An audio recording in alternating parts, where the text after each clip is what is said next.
पाचोरा शहरातील नौकार प्लाझा येथे शिवसेना उद्धव बाळासाहेब ठाकरे पक्षाच्या पदाधिकाऱ्यांकडून आज दिनांक 6 डिसेंबर 2025 रोजी सायंकाळी 4 वाजता जनसंपर्क कार्यालयात पत्रकार परिषद घेण्यात आली। विविध बाबींवर सविस्तर अशी माहिती देण्यात आली। सर्व पत्रकार बांधवांचं आणि शिवसैनिकांचं मी मनापासून अभिनंदन करतो। मित्रांनो, आज 6 डिसेंबर बाबासाहेब आंबेडकर साहेबांचा निर्वाण दिन, त्यांच्या स्मृतीचा अभिमान करतो। नुकत्याच आता नगर परिषदेच्या निवडणुका पार पडल्या आहेत।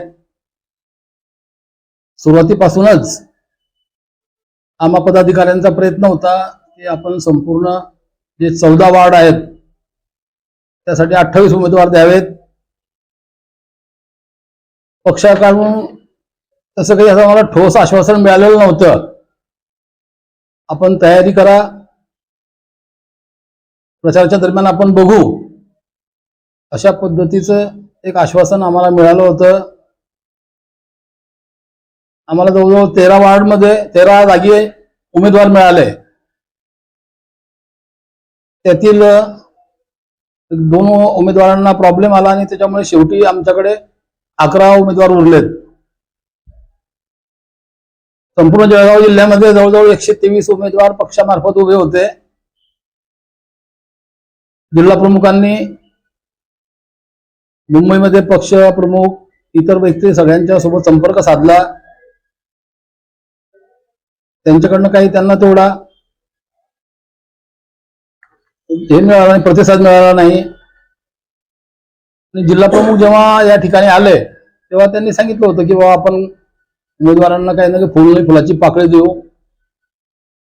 नंतरच्या काळामध्ये जिल्हा प्रमुख आणि आपले उपजिल्हा प्रमुख उद्धव मराठे यांनी त्यांच्या परीने त्यांना मदत करण्याचा प्रयत्न केला।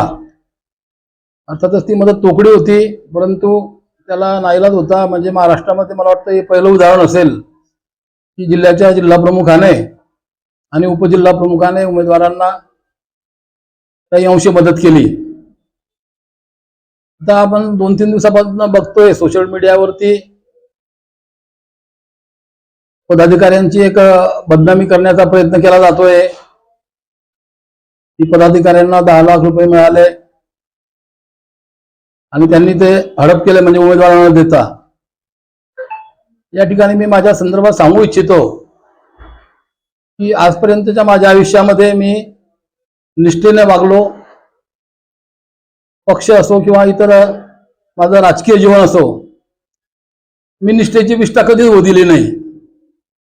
आणि त्याच्यामुळे या ठिकाणी मी आपल्यास स्पष्टपणे सांगतो की मी या संपूर्ण प्रकारामध्ये जर 5 रुपये जरी खाल्ले असतील तर मी वास्तविक हा शब्द योग्य नाही, परंतु जेव्हा एखादा मनुष्य राजकीय जीवनामध्ये प्रामाणिकपणे काम करतो आणि त्याच्यावरती अशा प्रकारचे बिनबुडाचे आरोप होतात तेव्हा कुठेतरी त्याच्या मनाला खंत वाटते। आणि आज ती खंत मला जाणवते या ठिकाणी, आणि म्हणून मी या शब्दामध्ये या ठिकाणी वर्णन करतोय।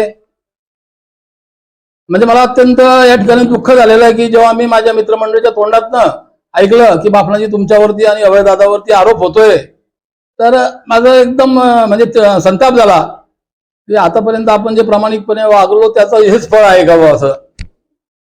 म्हणजे या ठिकाणी मी आपल्याला सांगू इच्छितो की मी विद्यापीठाच्या कार्यकारिणीवर होतो आणि त्या ठिकाणी मला सिलेक्शन कमिटीवर घेतलं गेलं होतं।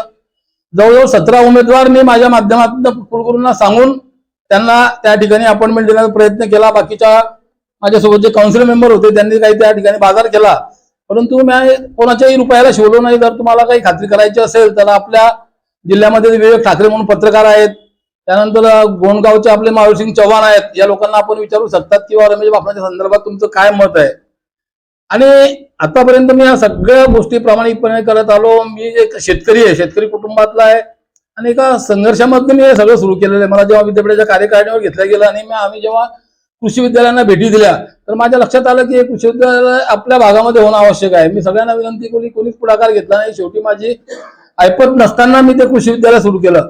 मित्रांनो, आपल्याला जर काही अडचण आली तर आपण अशा वेळेला आपल्या पत्नीचे दागदागिने विकतो, पण या ठिकाणी खेदाने म्हणतो आपल्याला की मला माझ्या आईचे सुद्धा दागिने विकावे लागले आई नेहमी म्हणायची की मला माझे दागिने करून दे. मला असं वाटायचं की आपल्या आजीप्रमाणे आई सुद्धा 100 वर्ष आयुष्य पूर्ण करेल. परंतु मध्यंतरी गिरीश भाऊंनी आमच्यावरती 353चा गुन्हा दाखल झाला आणि आम्हाला 40 दिवस घरदार सोडून जावं लागलं. आईने 3-4 दिवस जेवण घेतलं नाही. त्याच्यामध्ये आईची तब्येत खराब झाली आणि आई आम्हाला सोडून गेली. शेवटी या ठिकाणी दिलीप भाऊ पत्रकार उपस्थित आहेत. मला कुठेतरी ती खंत होती की आपण आईच्या बांगड्या मोडल्या आहेत, आपण आई जिवंत असताना ते देऊ शकलो नाही. तर आदरणीय उद्धव साहेबांचा वाढदिवस होता 2 वर्ष अगोदर. त्यावेळेला मी माझ्या मराठी शाळेतील विद्यार्थ्यांना बरोबर 29,000 रुपयाचे दप्तर, पाटी, पेन्सिल वगैरे सगळं साहित्य दिलं. तेव्हा कुठे मी त्या आईच्या ऋणातून मुक्त होऊ गेलो. म्हणजे सांगण्याचं तात्पर्य की मी या राजकीय जीवनामध्ये, सामाजिक जीवनामध्ये आतापर्यंत अत्यंत प्रामाणिकपणे वागत आलेलो आहे. मध्यंतरीच्या काळात जेव्हा आमदारकीचं इलेक्शन होतं तेव्हा मला तर मोठी ऑफर मिळाली की तुमच्या गोशाळेला मी मोठी मदत करतो, तुम्ही आप्पासाहेबांकडे या. परंतु मी ते नाकारलं मित्रांनो. मला काय ती रक्कम फार मोठी होती, माझ्या गायींचं माझ्या हिशोबाने कल्याण झालं असतं, परंतु मी ते टाळलं मित्रांनो. आज मी तुम्हाला सांगू इच्छितो की मी मार्केटमधनं 3 रुपये शेकड्याचे पैसे घेऊन त्या गायींची सेवा करतोय. मध्यंतरी मी 5 एकर जमीनचा व्यवहार केला गायीच्या संदर्भात. जेव्हा मला आज दररोजचा 5,000 रुपयाचा खर्च आहे, 3,000 रुपयाचा चारा आणि 2,000 रुपयाची मजुरी. आणि आजकाल दान देणारे दानदाते कमी झाले. गोसेवा आयोगाकडनं तुटपुंजी मदत मिळते, 40 गायींना मदत मिळते. माझ्याकडे 91 गायी आहेत, म्हणजे त्याच्यामध्ये त्यांना परिपोषण होणं शक्यच नाही. तरी सुद्धा आम्ही कसं तरी आटापिटा करतो, गोऱ्या तयार करतो, अंत्यसंस्कारात देतो आणि त्या गायींचं चारा पाण्याचा खर्च भागवतो. तर या ठिकाणी मी पुनश्च सांगू इच्छितो की असं कोणत्याही प्रकारचं या ठिकाणी 10 लाख रुपये वगैरे कोणाकडनं मिळालेले नाहीत. 10 उमेदवार होते, त्यांना प्रत्येकी आम्हाला जे शक्य होतं ते आम्ही द्यायचा प्रामाणिक प्रयत्न केला. त्याच्यामुळे ज्याच्या काही डोक्यामध्ये हा विचार असेल त्याला माझी हात जोडून विनंती राहील की बाबांनो, हे तुमच्या डोक्यातनं काढून टाका. आणि म्हणजे कसं होतं, अशामुळे काय होतं, जो काही प्रामाणिक मनुष्य आहे तो मागे येऊन जातो. म्हणजे मी आज तर असं मत पक्क बनवून घेतलं होतं की आज आपण जाहीर करून द्यायचं की बाबा माझा तो वय 72 झालेलं आहे आणि कुठेतरी माणसाने राजकारणात थांबलं पाहिजे. तर मी आज ती स्पष्टपणे भूमिका घेणार होतो. परंतु माझ्या सहकार्याने सांगितलं की बापनाजी जिल्हा परिषदच्या निवडणुका 1-2 महिन्यामध्ये येत आहेत, तुम्हाला आमची हात जोडून विनंती आहे की तुम्ही अशा प्रकारचा काही निर्णय घेऊ नका. नाहीतर मी माझा निर्णय आज फायनल करून घेतला होता की याच्यानंतर आपण सार्वजनिक जीवनामध्ये एक शिवसैनिक म्हणून काम करायचं. कुठेही पक्षाचं कोणतंही पद घ्यायचं नाही, जे काही पद आहे तेही सोडून द्यायचं. फक्त मित्रांच्या आग्रह खातर मी थांबलेलो आहे मित्रांनो. परंतु 2 महिन्यानंतर माझा तो निर्णय फायनल राहील.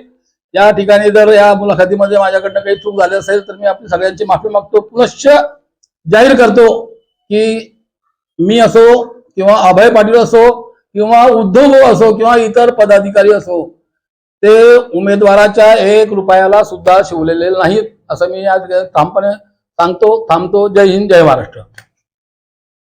आमच्या चॅनलला लाईक करा, सबस्क्राईब करा, बेल आयकॉनवर क्लिक करा आणि हो शेअर करायला विसरू नका.